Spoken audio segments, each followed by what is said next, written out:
Esto es Desde New York, una síntesis informativa con los temas de mayor trascendencia en la capital del mundo. Los hechos que son noticias en las voces de sus protagonistas. Desde New York, con Luis Alfredo Collado.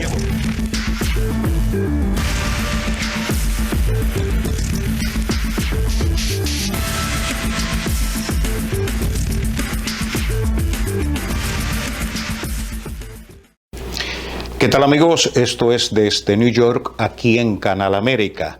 The Vessel es una atracción turística que tuvo una vida breve en la ciudad de Nueva York, luego de ser el escenario de varias tragedias. Finalmente reabrió esta semana con cambios y medidas de seguridad adicionales después de estar cerrada por 3 años. La singular torre con forma de panal de abeja cerró en 2021 después de una serie de suicidios. La atracción de 45 metros de altura y 154 escaleras entrelazadas fue abierta en marzo de 2019 como la pieza central del desarrollo Hudson Yards al oeste del centro de Manhattan. Pronto se convirtió en un destino turístico popular gratuito, con sus escaleras en zigzag y vistas a Manhattan, el río Hudson y Nueva Jersey.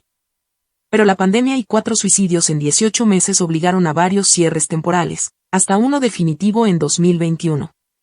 Desde entonces los propietarios estudiaron cómo reforzar la seguridad y los cambios ahora cubren aproximadamente la mitad de las áreas que anteriormente eran accesibles al público.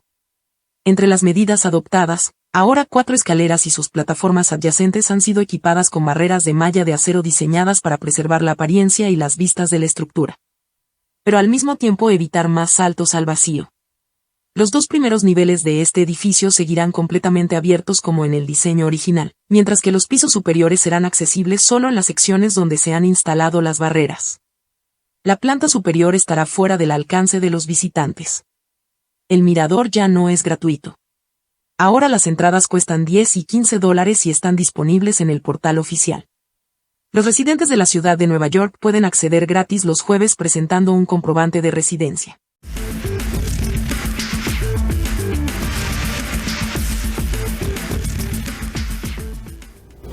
Un banquero personal del Citibank de Manhattan le robó $166,000 a un anciano que luchaba contra la demencia y utilizó parte de ese dinero para comprarse una motocicleta Harley Davidson, según dijeron las autoridades. Juan Vélez, de 35 años, de Hoboken, Nueva Jersey, había enfrentado hasta 15 años tras las rejas por su crimen, pero terminó aceptando un acuerdo de culpabilidad que lo llevó a una pena de 6 meses de cárcel por un cargo de hurto mayor, dijeron los fiscales. Vélez, que trabajaba en el Bajo Manhattan, admitió haber robado $166,000 a un cliente de 79 años durante un año, dijeron las autoridades. Usó el dinero de su víctima para pagar sus facturas de tarjetas de crédito y darse gusto entre abril de 2022 y abril de 2023, según documentos judiciales.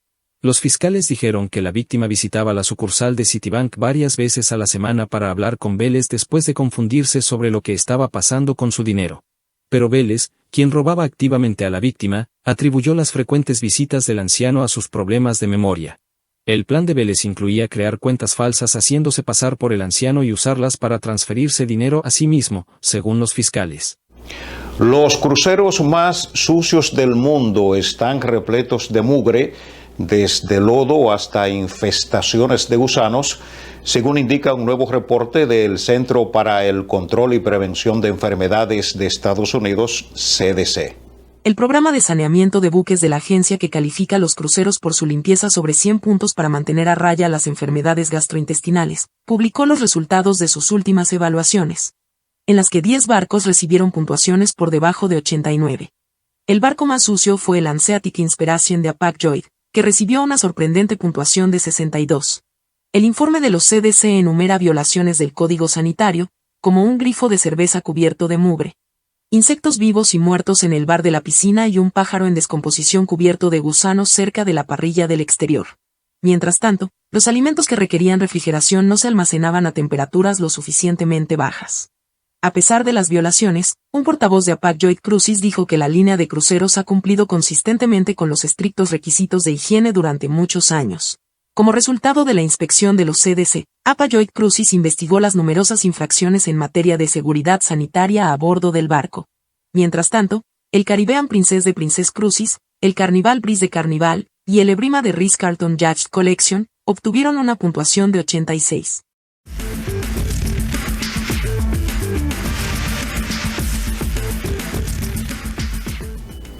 Todos los nuevos taxis amarillos en la ciudad de Nueva York tendrán la obligación de adaptarlos para sillas de ruedas. Esto es de acuerdo a las reglas de la Comisión de Taxis y Limusinas TLC, lo que marca el último paso de las autoridades para cumplir con una orden del Tribunal Federal derivada de una demanda presentada por defensores de las personas con discapacidad motora hace más de 10 años.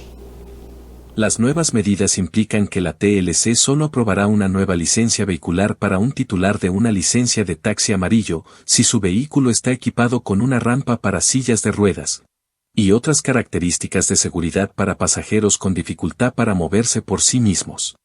Siempre que el dueño de un taxi amarillo completa una remodelación de su auto que se requiere cada 7 años, se deberá añadir equipo de accesibilidad a su taxi. Un acuerdo del año 2013 de una demanda federal entre la TLC y los defensores de las personas con discapacidad ordenó que el 50% de los 13.500 taxis amarillos de la Gran Manzana fueran accesibles para sillas de ruedas para 2020. La fecha límite se retrasó hasta junio de 2023 debido a la pandemia de COVID-19, pero la ciudad de Nueva York no logró llegar a esa meta, alcanzando solo el 32% para el requisito de medallón autorizado y el 42% para el requisito de medallón activo, dicen los registros judiciales. Por su parte, el presidente de la TLC, David O., indicó durante una reunión de la comisión que las nuevas reglas de la agencia permitirán que la mitad de los taxis amarillos de la Gran Manzana sean accesibles para sillas de ruedas para finales de marzo de 2025. La orden del Tribunal Federal requiere que toda la flota sea accesible para sillas de ruedas para el 2028.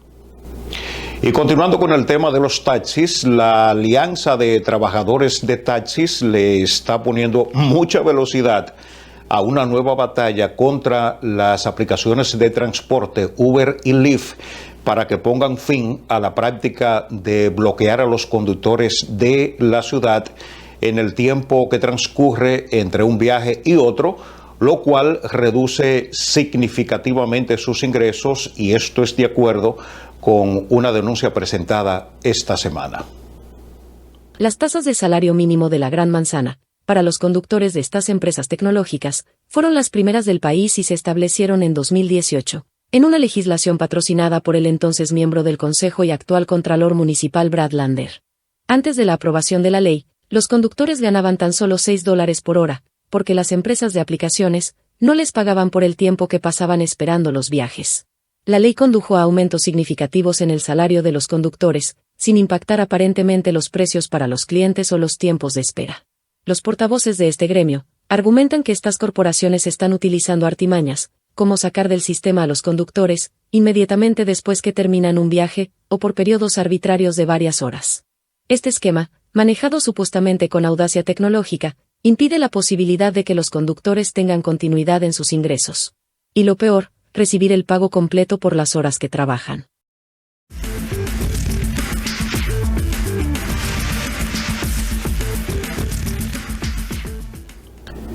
La ciudad de Nueva York está poniendo barreras para los fenómenos climáticos esperados en el futuro.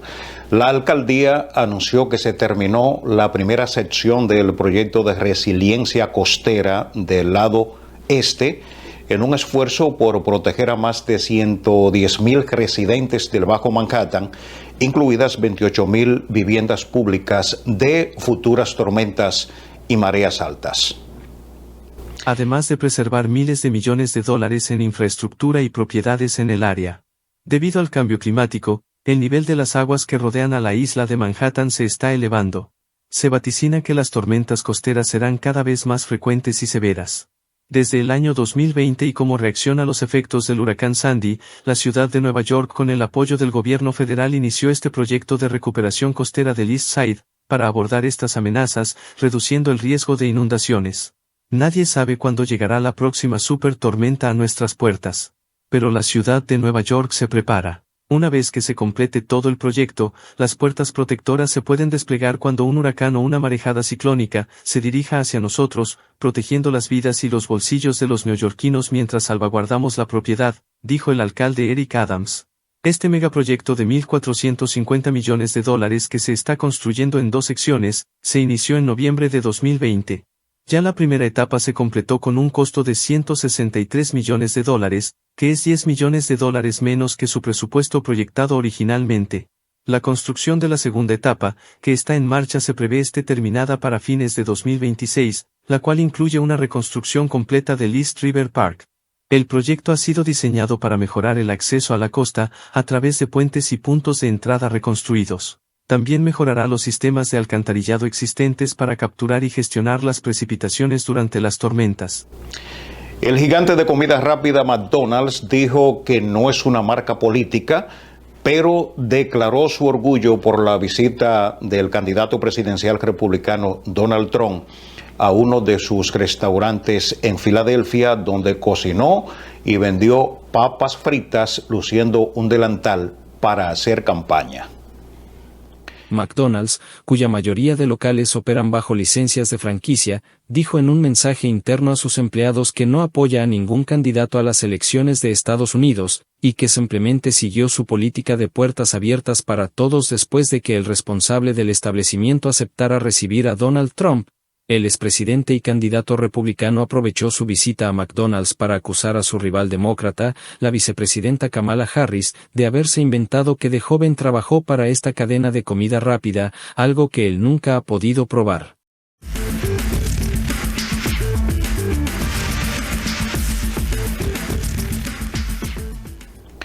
En otra información relacionada con McDonald's, días después de la visita de Trump a uno de sus restaurantes, los Centros para el Control y Prevención de Enfermedades, CDC, informaron de una alerta de seguridad alimentaria por un brote de E. coli vinculado a las hamburguesas de $1/4 de libra de la mundialmente famosa cadena de comida rápida, que ha dejado ya un muerto, 10 personas hospitalizadas y otros 49 casos. La mayoría de las personas afectadas por este brote informan haber comido hamburguesas de $1/4 de libra en McDonald's antes de enfermarse, indicaron los CDC en un comunicado. Pese a que aún no se sabe qué ingrediente alimentario específico está contaminado, McDonald's señaló que puede estar relacionado con las cebollas en rodajas utilizadas en la hamburguesa de $1/4 de libra y obtenidas por un único proveedor que presta servicios a 3 centros de distribución. Razón por la que la cadena dejó de usar cebollas frescas en rodajas y hamburguesas de carne de $1/4 de libra en varios estados, mientras continúa la investigación. Se informó que entre las 10 personas que han sido hospitalizadas, se encuentra un niño y la mayoría de las enfermedades se dieron en los estados de Colorado y Nebraska. Algunos de los síntomas del E. coli son fiebre, diarrea prolongada, vómitos o signos de deshidratación y, de acuerdo con los CDC, la mayoría de las personas se recuperan sin tratamiento después de 5 a 7 días. El precio de las acciones de McDonald's cayó más de un 5% en las operaciones posteriores al cierre de la bolsa el pasado martes. En su momento, por su eficiente desempeño durante los atentados terroristas del 11 de septiembre del 2001, se le llamó el alcalde de las Américas, pero después cayó en desgracia. Y esta semana un juez federal de Nueva York le ordenó a Giuliani entregar sus objetos de valor y su apartamento de Manhattan a 2 trabajadores electorales de Georgia a los que difamó. En una decisión publicada el martes, el juez federal de distrito, Louis Littman, ordenó a Giuliani transferir bienes personales incluyendo cuentas de efectivo, joyas y objetos de valor, un reclamo legal por honorarios sin pagos de abogados, y su interés en su apartamento cooperativo de la avenida Madison, a una administración judicial dentro de 7 días. Ruby Freeman y su hija, Wandrea Salle Moss, presentaron una demanda para confiscar los bienes del exalcalde de la ciudad de Nueva York, en agosto, en un esfuerzo por comenzar a cobrar los 146 millones en daños que les otorgaron el año pasado después de que un juez encontró a Giuliani responsable de repetidamente difamarlos. Giuliani había acusado falsamente a los 2 de fraude electoral después de las elecciones presidenciales de 2020.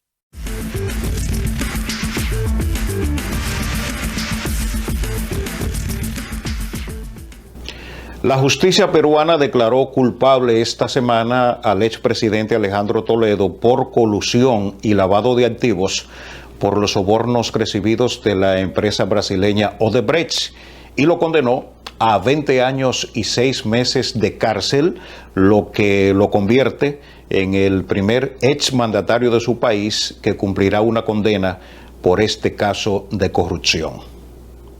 El segundo juzgado penal colegiado nacional, presidido por Zaida Pérez, aceptó plenamente la petición del Ministerio Público e impuso a Toledo 9 años de cárcel por colusión y 11 años y 6 meses por lavado de activos.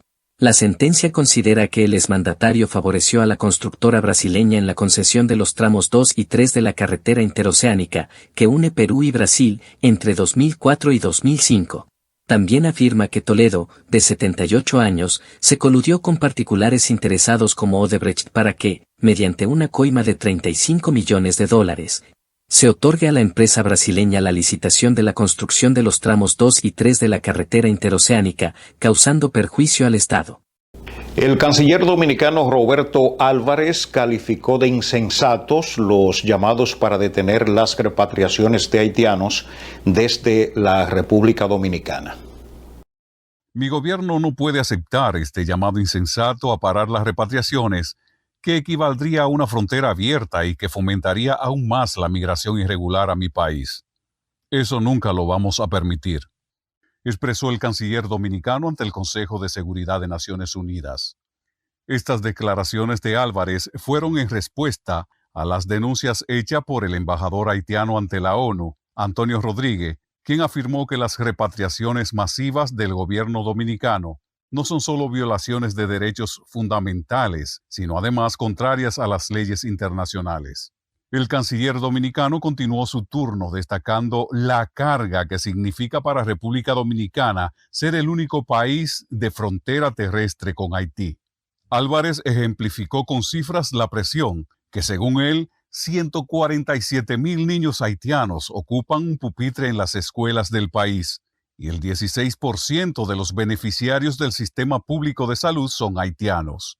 Igualmente abundó en la idea de que la República Dominicana no ha causado los problemas de Haití. La crisis rampante en Haití es responsabilidad de Haití, agravada por la falta de apoyo de la comunidad internacional. Los dominicanos nunca fuimos la causa de sus problemas humanitarios, económicos o de seguridad, pese a que seguimos teniendo que lidiar con esta crisis durante décadas, casi en solitario, afirmó el canciller Roberto Álvarez. Leo Salcedo, informando desde New York. El presidente de la República Dominicana, Luis Abinader, informó que este domingo 27 de octubre se estaría proclamando la nueva Constitución Dominicana, luego de que la Asamblea Nacional Revisora aprobara las modificaciones propuestas por el Poder Ejecutivo. En la reforma constitucional se aprobó crear una cláusula pétrea que da carácter de inmodificable al actual formato de elección y reelección de la presidencia de la República Dominicana, además de crear el artículo 278 para garantizar que ningún funcionario de elección popular pueda beneficiarse de una reforma constitucional realizada durante su mandato, siempre que ésta verse sobre las reglas de postulación, elección y permanencia en el cargo. Las modificaciones a la Carta Magna por igual incluyen la unificación de las elecciones municipales con las congresuales y presidenciales a partir de mayo del 2032, reducir a 170 la cantidad de curules en la Cámara de Diputados, la creación de la Oficina del Abogado General de la Administración Pública con la modificación de los artículos 166 y 167, donde antes establecía la posición jurídica del Procurador General Administrativo. Por igual, a partir de la proclamación, la figura del Procurador General de la República será elegida por el Consejo Nacional de la Magistratura, a propuesta del Presidente de la República. De la misma manera se cambiará la composición de ese organismo, excluyendo al Procurador e incorporando a quien ocupe la presidencia del Tribunal Constitucional. Informando desde New York, Miguel de Jesús Rodríguez.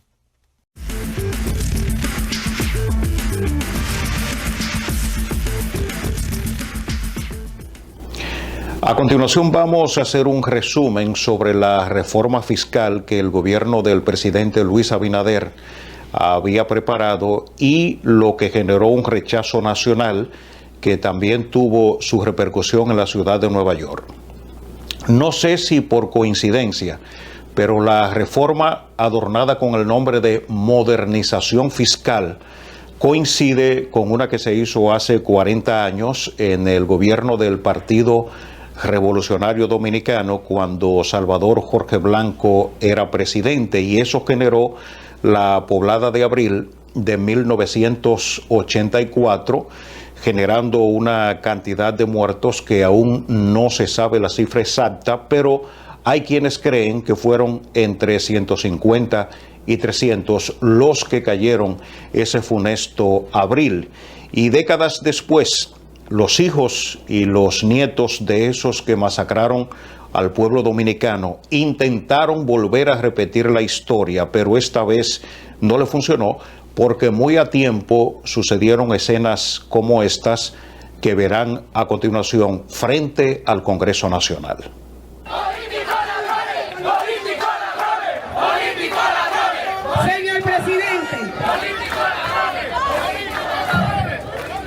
Señor presidente, usted está en el poder y mucha de la gente que está aquí votó por usted porque confió en que la corrupción había bajado. Porque a esos estúpidos que están ahí adelante, esa fauna que tenemos ahí adelante, esa fauna que tenemos ahí en el Congreso, esos animales no tienen la educación que tienen ustedes, ni la preparación, ni el emprendimiento. Son unos narcopolíticos, y yo como adulta responsable lo digo.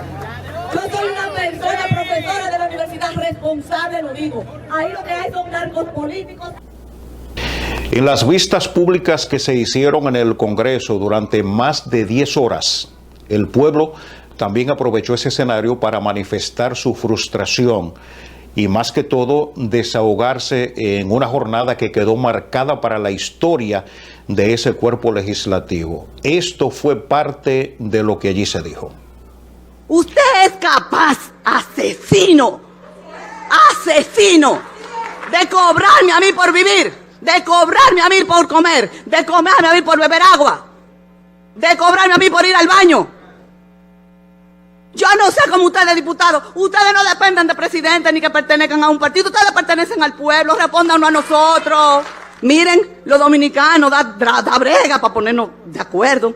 Pero cuando nosotros nos ponemos de acuerdo son feroces. El pueblo está así, No repitan a los 40 años, 1984, que estamos contando los muertos todavía. Ustedes se pusieron 4 años y préstamos, para una bendita vacuna que se compraron, que sobraron como 11 millones de vacunas, que ni se llegaron a comprar. Y préstamo tras préstamo. Cuando se hacen reformas fiscales, para nosotros, tapar el déficit fiscal significa mala administración. Es decir, que nosotros tenemos 40 años de mala administración gubernamental. Llegó el tiempo de que se hagan auditorías a todos los préstamos que se han tomado. Que se haga auditoría a todo el gasto corriente del gobierno. Que se le haga auditoría a los barrilitos y a los cofrecitos de ustedes. Entonces lo que le incomoda a la gente es que nosotros tenemos que chuparnos el trago amargo para venir aquí a hablar con una gente que están en una posición de administradores de nuestros recursos, pero lo administran y no van a la escuela pública que va la gente que se la está llevando el diablo. No van a los hospitales públicos que van la gente que se lo están llevando el diablo. No tienen el mismo régimen de pensión que tiene el ciudadano común, porque tú repites aquí y te fuiste con la pacocha y ya no te tienes que preocupar más nunca. Entonces nosotros lo que vemos es que no hay ningún tipo de empatía ni de solidaridad con el pueblo. Yo lo que le puedo decir, yo no soy Nostradamus, pero entiendo que si esto pasa así, va a haber problema en la calle, porque cuando la gente vea que hay problemas para comer, para sobrevivir, para vivir, se van a desgraciar políticamente. En la ciudad de Nueva York, los dominicanos también se manifestaron contra eso que el gobierno llamó modernización fiscal, pero que el pueblo popularmente le ha nombrado como el paquetazo y atraco fiscal. Esto que verán ocurrió en la calle 181 y San Nicolás de Manhattan. Nosotros le solicitamos al presidente Luis Abinader que retire la reforma, para que evite una poblada como la 84. Cuando le tocan los sentimientos, el pueblo dominicano despierta, como siempre lo ha hecho. Usted venga a apoyar, a decirle no a esta reforma.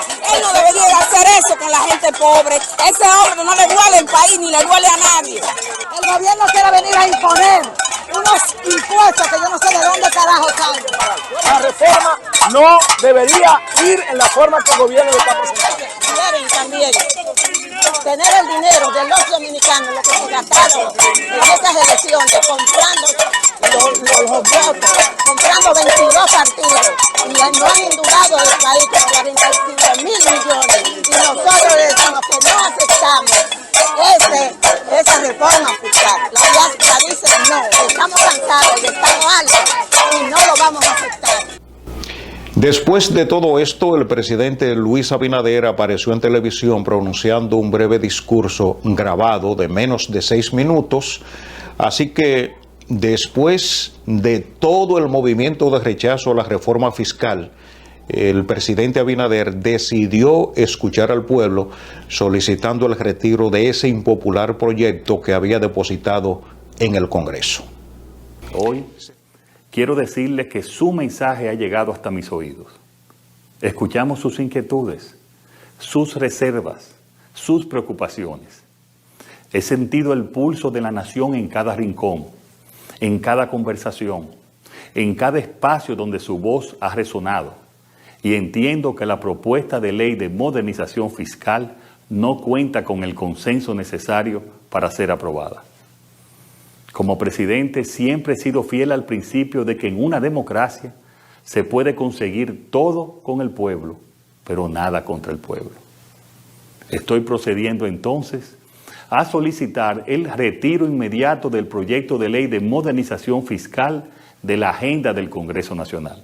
Se recuerda que cuando el presidente Luis Abinader estaba en la oposición, se oponía al aumento de los impuestos y decía que lo que debía hacer el gobierno de ese entonces era saber gastar los recursos. Y bien, de esta forma llegamos al final de nuestro programa, agradeciendo inmensamente su compañía y los invitamos para que el próximo sábado a esta misma hora nos acompañen aquí en Canal América. Luis Alfredo tuvo el placer. Feliz fin de semana para todos. Aquí finaliza desde New York, su encuentro semanal con la comunidad hispana de los Estados Unidos.